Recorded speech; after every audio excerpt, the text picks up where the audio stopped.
વિદ્યાર્થી મિત્રો, ફરી એકવાર આપની સમક્ષ નવનીત પ્રશ્નપત્ર નંબર 2 બેઝિક ગણિત ધોરણ 10 અને એમાં આપણે વિભાગ બી ના પ્રશ્નોની આજે ચર્ચા કરવી છે.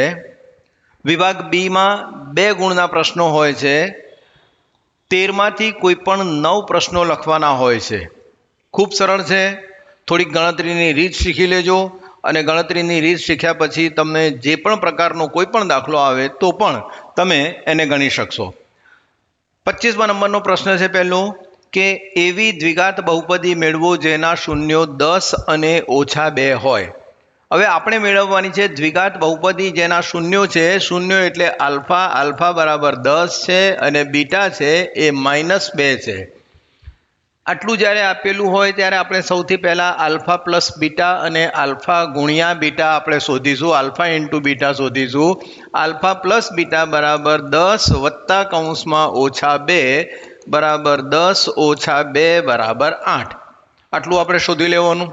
આ ગણતરી કરીને લખવાનું છે. અગાઉ જે ખાલી જગ્યાઓ હતી તેમાં તમે ડાયરેક્ટ જવાબ આપશો, નો પ્રોબ્લેમ. અહીં તમારે જવાબ આ રીતે ગણતરી કરવાની છે. બીજું જે છે તમને મેં કહ્યું એ રીતે આલ્ફા ઇન્ટુ બીટા, આલ્ફા ગુણ્યા બીટા એટલે 10 ગુણ્યા -2. ગુણાકાર કરો એટલે હંમેશા આ રીતની આદત પાડો. 10 ગુણ્યા -2 વત્તા ગુણ્યા ઓછા એટલે ઓછા, 10 દુ 20 એટલે 20. બંનેનો ગુણાકાર તમારો થયો 20. હવે પ્રશ્ન એ આવે છે કે ભાઈ એનું દ્વિઘાત બહુપદી કેવી રીતે શોધવી. દ્વિઘાત બહુપદીનું સૂત્ર કયું છે? સૂત્ર આ રહ્યું કે ભાઈ x² માઇનસ કૌંસમાં a પ્લસ એની જગ્યાએ આપણે મૂકીશું alpha. Alpha plus beta into x plus alpha beta. આ દ્વિઘાત બહુપદીનું પ્રમાણિત સ્વરૂપ છે. જ્યારે આપણને સરવાળો અને ગુણાકાર આપેલો હોય અથવા તો ફક્ત 2 બીજ આપેલા હોય, 2 શૂન્યો આપેલા હોય ત્યારે આપણે આ રીતે કરી શકીએ છીએ. ખૂબ સરળ છે. હવે આપણી પાસે આલ્ફા પ્લસ બીટા આવી ગયા છે. આલ્ફા પ્લસ બીટાનું મૂલ્ય કેટલું છે? 8 છે. એટલે -8x. પછી અહીં આવ્યું છે આલ્ફા બીટા આવ્યું છે. કેટલા આવ્યું છે આલ્ફા બીટા? -20. માટે આપેલી જે બહુપદી છે એ કઈ થશે? x² -8x -20 એ આપેલી બહુપદી થશે કે જેના બીજ છે, જેના શૂન્યો છે એ શૂન્યો તમારે આ રીતે મળશે. આટલું કરશો તો તમારા માટે પૂરતું છે. નેક્સ્ટ જે તમારો પ્રશ્ન છે એ પ્રશ્ન હવે 26 નંબરનો પ્રશ્ન છે. એ પણ પ્રશ્ન આ પ્રમાણેનો જ છે. જરા ધ્યાન રાખીને જુઓ, સમજો એટલે તમને ખ્યાલ આવે કે આલ્ફા અને બીટા આપેલા છે. શું આપેલું? આલ્ફા અને બીટા એ બહુપદી છે. એ બહુપદીના તમને શૂન્યો શોધી અને આલ્ફા સ્ક્વેર પ્લસ બીટા સ્ક્વેરનું મૂલ્ય શોધવાનું છે. બહુપદી કઈ આપી છે આપણને બેટા? બહુપદી આપણને આપેલી છે px બરાબર x² વત્તા 2x ઓછા 8. x² વત્તા 2x ઓછા 8 આપણને આ બહુપદી આપી છે. હવે એના શૂન્યો શોધવા કેવી રીતે? શૂન્યો શોધવા માટે આના તમે અવયવો પાડો અને અવયવો પાડીને એના શૂન્યો શોધો. એ રીતે તમારે ન શોધવા હોય તો હમણાં જે તમને બતાવ્યું એ રીતે પણ તમે શોધી શકો છો. પણ સૌથી સારામાં સારું એવું છે કે ભાઈ એના અવયવો પાડો અને આલ્ફા અને બીટા શોધી લો. આલ્ફા બીટા શોધ્યા પછી આપણને આગળની વાત કે ભાઈ 8ના એવા 2 અવયવો પાડો કે જેની બાદબાકી 2 થાય. ફરી એક વખત બોલું છું તમારા માટે. 8ના એવા 2 ભાગ પાડો કે જેની બાદબાકી 2 થાય. તો 8ના 2 ભાગ કયા પડશે બેટા? 4 દુ 8. બાદબાકી કરવાની છે. મોટી રકમ આગળ વચ્ચેનું ચિહ્ન અને આ બાદબાકી, બંનેના ચિહ્નો અલગ અલગ આવશે અને આ બાદબાકી. તો શું થશે? x + 4 અને બીજા કૌંસમાં x - 2. સિમ્પલ છે.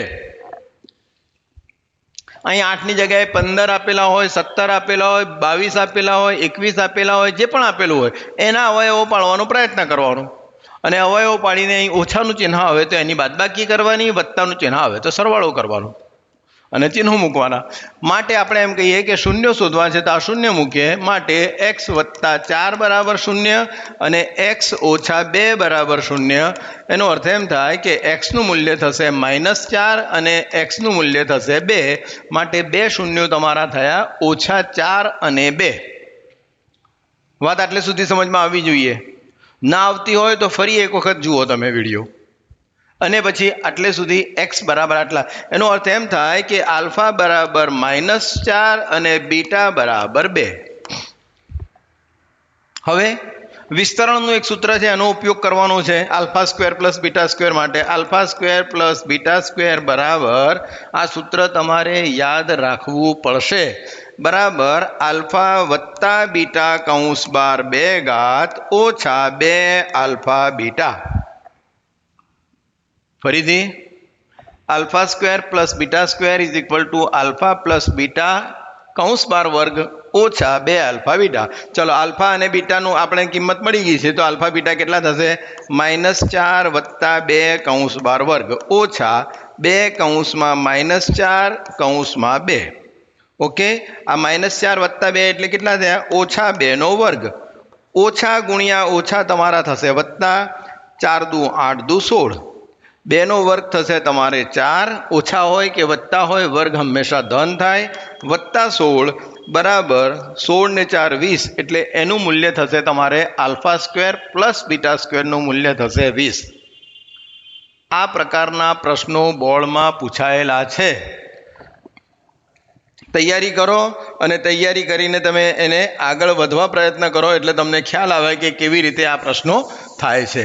નેક્સ્ટ તમારો ક્વેશ્ચન આવે છે, એ ક્વેશ્ચન છે આપણો એ 27 નંબરનો પ્રશ્ન છે. દ્વિઘાત સમીકરણ 2x નો વર્ગ ઓછા x આ રીતે છે કે ભાઈ 2x નો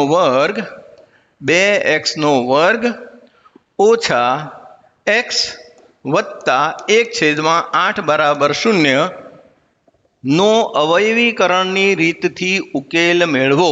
ઉકેલ મેળવવાનો એનો અર્થ કે ભાઈ એના બીજ શોધો. બહુપદી હોય તો એના માટે આપણે શૂન્યો શોધીએ છીએ. આ સેમ છે, આ પણ દ્વિઘાત છે, પણ આ દ્વિઘાત સમીકરણ છે કારણ કે બરાબર કરીને શૂન્ય મૂક્યું છે. ત્યાં આપણે ઉકેલ મેળવવાનો છે, ત્યાં આપણે બીજ શોધવાના છે. અવયવીકરણ એટલે અવયવો તમે 8મામાં શીખ્યા એ રીતે આખાને આપણે 8 વડે ગુણી નાખીએ છીએ. આખા સમીકરણને 8 વડે ગુણી નાખીએ તો શું થાય? જુઓ, આપણે ધ્યાન રાખો કે ભાઈ 8 ગુણ્યા 2x નો વર્ગ ઓછા 8, પછી આ જે x તો છે, સોરી આ જે છે 8ને આપણે કેન્સલ કરીએ, આ 8 આપણે અલગ અક્ષરથી લખીએ એટલે કે જેથી તમને ખ્યાલ આવે. 8 અને x ને આપણે જે છે એ જ રાખીએ, વત્તા ફરીથી પાછા એને જ કે ભાઈ 8 એટલે આ 8 કર્યા ગુણ્યા 1/8 બરાબર 0 ગુણ્યા 8. બધાને 8 વડે, કેમ? કારણ કે આના છેદમાં 8 છે એટલા માટે. ચલો, માટે આ શું થશે? માટે આ થશે 8 દુ 16x ની 2 ઘાત ઓછા 8x. આ 8 ને 8 ગયા એટલે વત્તા 1 બરાબર 0 ગુણ્યા ગમે તેટલા એટલે 0.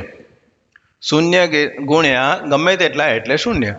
આ તો સરળ બહુપદી આવી ગઈ છે, સરળ સમીકરણ આવી ગયું છે, કારણ કે આ તો ત્રિપદી વાળું છે અને પૂર્ણ વર્ગ ત્રિપદી છે.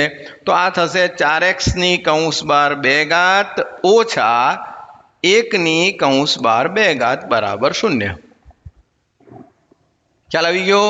પૂર્ણ વર્ગમાં જેવી રીતે કરીએ છીએ એવી જ રીતે છે કે ભાઈ 4x ની વર્ગ ઓછા 1 નો વર્ગ, કારણ કે આ પૂર્ણ વર્ગ છે, આ પૂર્ણ વર્ગ છે અને મધ્યમ પદ છે, બે પૂર્ણ વર્ગોના વર્ગમૂળના બમણા જેટલું છે એટલા માટે આ શું થશે? 4x ઓછા 1, ફરીથી પાછા 4x ઓછા 1 બરાબર 0.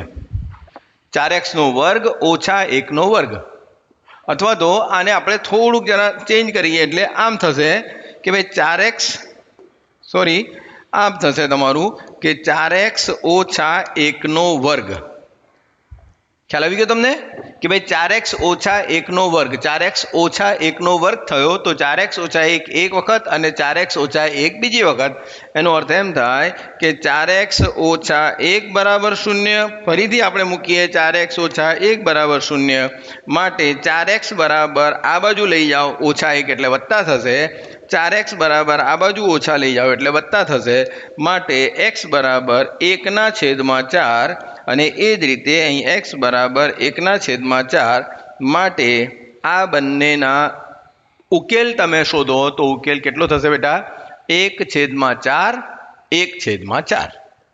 અહીં પદ તમે ધ્યાન રાખજો. નેક્સ્ટ તમારો જે ક્વેશ્ચન આવે છે સમાંતર શ્રેણીનો છે. આ પણ એટલો જ સરળ છે સમાંતર શ્રેણીનો ક્વેશ્ચન. સમાંતર શ્રેણીનો જ્યારે ક્વેશ્ચન આવે તો પણ એટલો જ સરળ છે, એટલે તમને ખ્યાલ આવી જાય. શું લખ્યું છે એમાં સમાંતર શ્રેણીમાં?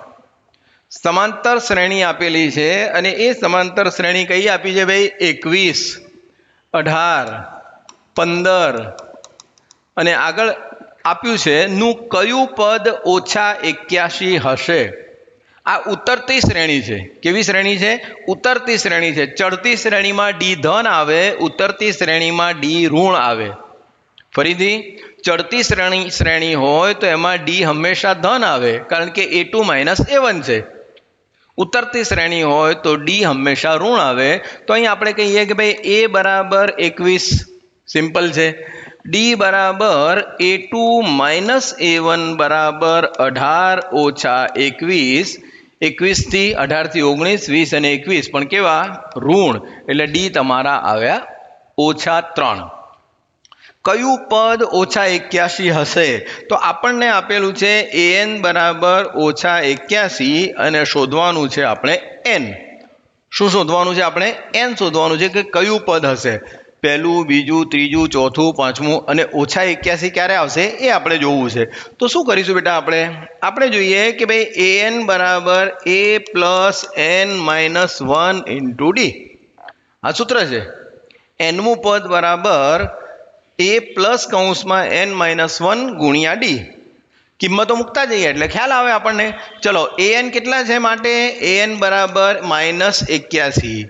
a કેટલા છે? 21. n આપણે શોધવાના છે. ડી કેટલા છે? -3.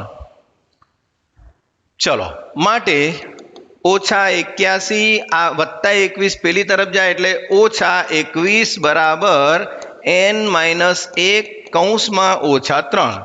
આ બંનેનો સરવાળો કરી અને ચિહ્ન ઓછા આવશે. 1 ને 1 2, 8 ને 2 10, 102.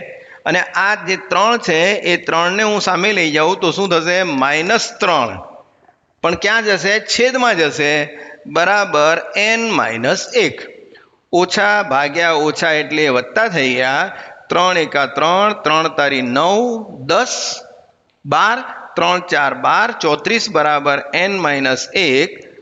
34 આ -1 પેલી તરફ જાય છે બરાબર n.